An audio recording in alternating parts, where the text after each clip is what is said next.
Moi, j'aime pas trop le terme de ville du futur parce que ça donne l'impression d'une sorte de ville de science-fiction où le lien social est perdu, où tout se fait par Second Life, où tout se fait par de l'électronique interposée avec des avenues. Ville du futur, bien sûr, on y va. Ce sera une ville à développement durable, une ville écologique, une ville où il y aura beaucoup plus de piétons, des voitures électriques, etc. Mais ce qui nous intéresse là maintenant, c'est le numérique.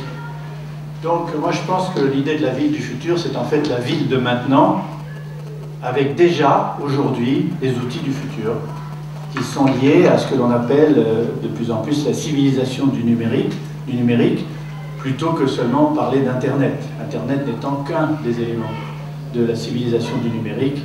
Il y a aussi le téléphone qui est un véritable ordinateur, il y a la télévision numérique, etc. Donc je vais parler de la ville face à la civilisation numérique, ou la civilisation numérique dans la ville.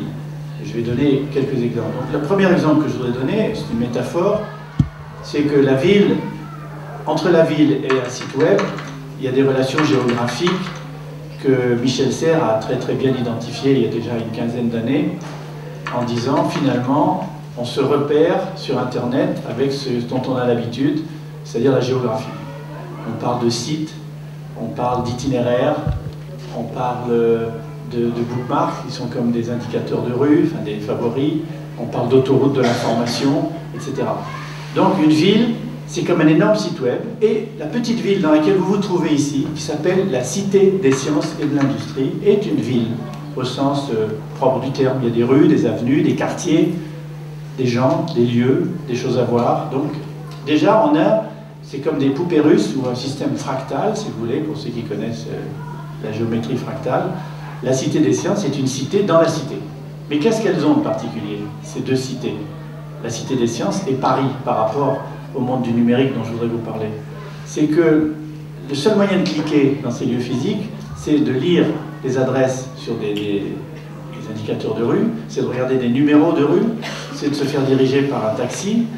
À la Cité des sciences, c'est de poser des questions à des hôtesses, de dire où se trouve l'exposition ceci ou cela, par exemple le grand récit de l'univers, escalator en haut à droite, ou de lire des panneaux. C'est le seul moyen. Et ben moi je pense, et c'est peut-être un peu l'objet de notre débat, que la ville du futur, comme vous l'appelez, ou la Cité des sciences du futur, seront cliquables.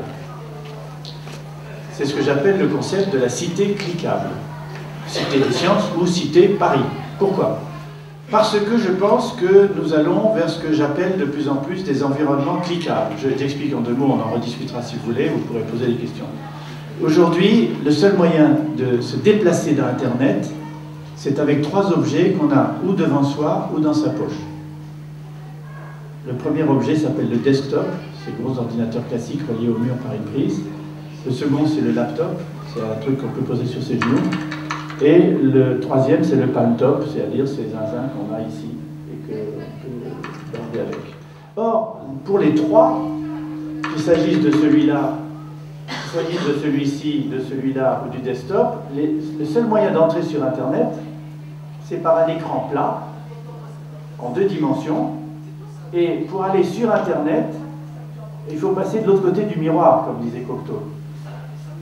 En cliquant avec la souris sur des liens HTML qui vont nous envoyer au Japon, en Chine. On va se déplacer, pas physiquement, virtuellement, mais on va abolir le temps et l'espace en cliquant. Et bien moi je prétends, je travaille de prospectiviste, que l'ordinateur du futur, dans la ville du futur, dans la Cité des sciences du futur, ce sera notre environnement immédiat. Ce ne sera plus seulement une boîte à puces, un sac à puces, soit qu'on a dans la poche, soit qu'on a sur le bureau. Ce seront les murs. Pourquoi les murs? Pourquoi les murs de la Cité des sciences? Pourquoi les murs d'une ville? Pourquoi les murs d'une classe? Pourquoi les murs d'un aéroport, d'une gare, d'un restaurant, d'une école? Pourquoi? Parce que de plus en plus, ces murs vont être dotés de moyens de nous reconnaître. D'abord des puces RFID, Radio Frequency Identification Device, c'est-à-dire des puces à radiofréquence.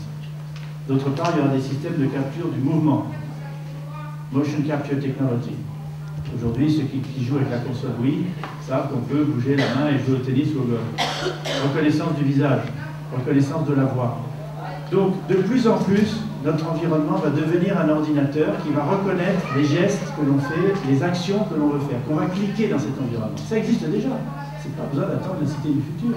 Je vais terminer en vous donnant 2 ou 3 exemples. Ça existe déjà. Par exemple, vous avez un téléphone, une marque très connue, le numéro de ce téléphone s'appelle le N85, il y a une boussole dedans qui est une boussole numérique. Donc vous avez un écouteur dans l'oreille, ce téléphone est un navigateur, par GPS il vous repère, et il communique avec vous dans votre oreille pour vous indiquer où vous voulez aller. Par exemple, vous êtes dans la ville de Florence, vous tapez Piazza Fizzini Conti, il vous dit première à droite, première à gauche, vous y arrivez, et vous voyez devant vous un monument que vous ne connaissez pas. À ce moment-là, vous prenez votre téléphone, vous l'orientez vers ce monument. Comme la boussole se repère à 5 degrés près, ce qui est vraiment très étroit, et le GPS sait où vous êtes, le monument est repéré et le site web de Florence saute sur votre téléphone pour vous dire quel est ce monument. Voilà un exemple d'environnement cliquable qui existe. Deuxième exemple d'environnement cliquable, vous vous baladez dans Paris, vous allez voir bientôt une affiche de la Géode.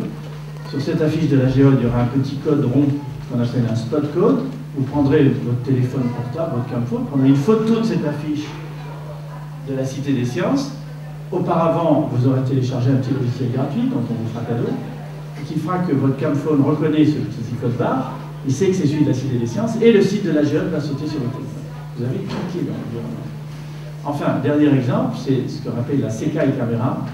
La Sekai Camera a été inventée par Takahito Higuchi, un japonais qui a reçu à Paris il y a un mois le 2e prix des 10 plus grandes innovations de l'année dans le monde d'Internet. Le 2e prix, extraordinaire. Et il sera à Paris le 30 mars pour une grande démonstration à la Défense. La Sekai Camera permet de cliquer dans l'environnement, et pas seulement de cliquer dans l'environnement, mais de mettre les favoris dans l'environnement. Favoris dans l'environnement. Alors, je pense que tout le monde sait ce que c'est que de mettre un favori sur son ordinateur. Vous surfez sur Internet, vous voyez un site intéressant, et vous le mettez dans vos favoris. In English. Mais ces favoris, vous les mettez en 2 dimensions, comme toujours. Là, avec la Sekai Camera, comment ça marche?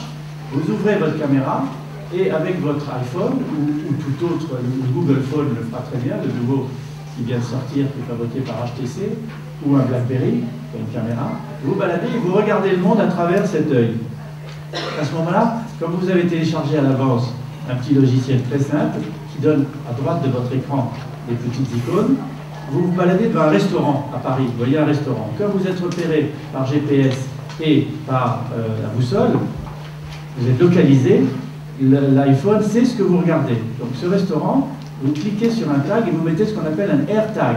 Donc vous mettez un favori. À ce moment-là, il y a une pop-up, petite fenêtre qui s'ouvre, vous dictez votre message, vous dites « Mon cher Bernard, quand tu viendras à Paris, ce restaurant est absolument génial pour la nourriture italienne, et en plus vous pouvez écrire quelque chose. » Comme ce tag, il est dans le nuage, ce qu'on appelle le nuage, c'est le cloud d'Internet, c'est-à-dire un nuage qui fait que les ordinateurs vont communiquer entre eux de plus en plus dans le monde, ce qui pose d'ailleurs des problèmes énormes de vie privée, de traçabilité. Bien sûr, on va revenir sur tout ça dans la discussion.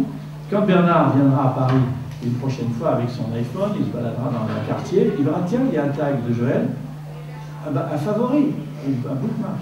Il cliquera dessus, il entendra mon message. Voilà ce que sera l'environnement cliquable. Et je pense que la ville cliquable et la cité cliquable vont être des extraordinaires applications pour beaucoup de choses. Ça va créer des dangers nouveaux. Et je pense que pour le handicap, ça permettra d'entendre des messages, de repérer dans une ville, de pouvoir aussi assurer la sécurité des gens, qui risquent de tomber, d'avoir un accident, de se faire repérer par GPS ou par boussole.